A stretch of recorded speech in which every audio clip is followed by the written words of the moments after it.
Programang ito ay rated SPG. Striktong patnubay at gabay ng magulang ang kailangan. Maaaring may masiselang tema, lengguwahe, karahasan, sexual, horror o droga na hindi angkop sa mga bata.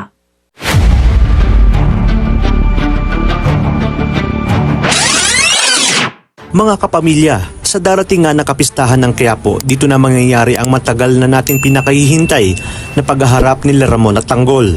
Kaya naman ito na ang katapusan ng sabuatan nila Olga at David. Dito nga ay sinabi ni Ramon na kailangan ng mawala ni David dahil marami na itong nalalaman tungkol sa mga totoong negosyo ni Ramon.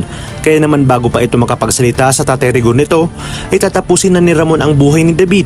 Dahil kahit anong ang palusot ni David ay hindi maikakaila na hindi siya ang anak ni Ramon matapos ngang magkita ng totoong mag-ama. At kahit walang DNA test na gawin, lukso ng dugo ang pinapairal ni Ramon.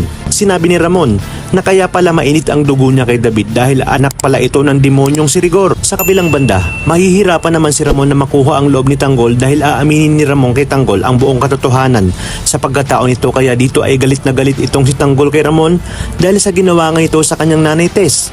Ayon pa kay Tanggol, ito pala ang dahilan kung bakit ganoon na lamang kung itrato siya ng kinalakihan niyang amang si Rigor. Dagdag pa nga ni Tanggol na siya umano ang siyang pumasahan ng kalbaryo ng krus na kagagawa ni Ramon, ang punot dulo ng lahat. At ngayon umanong malaki na siya, ay hindi ba nakontento itong sa Ramon at pati ang kanyang damdamin ay nagawa pa nitong saktan.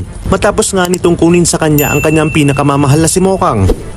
Samantala gagawin naman lahat ni Ramon para lang mapatawad at matanggap siya ni Tanggol. Gagawa siya ng paraan upang mailabas ito sa kulungan at iparamdam niya dito ang tunay na pagmamahal ng isang ama. Labis-labis nga ang paghingi niya ng tawad dahil wala umano siyang kaalam-alam na si Mokang ang siyang babaeng mahal ni Tanggol.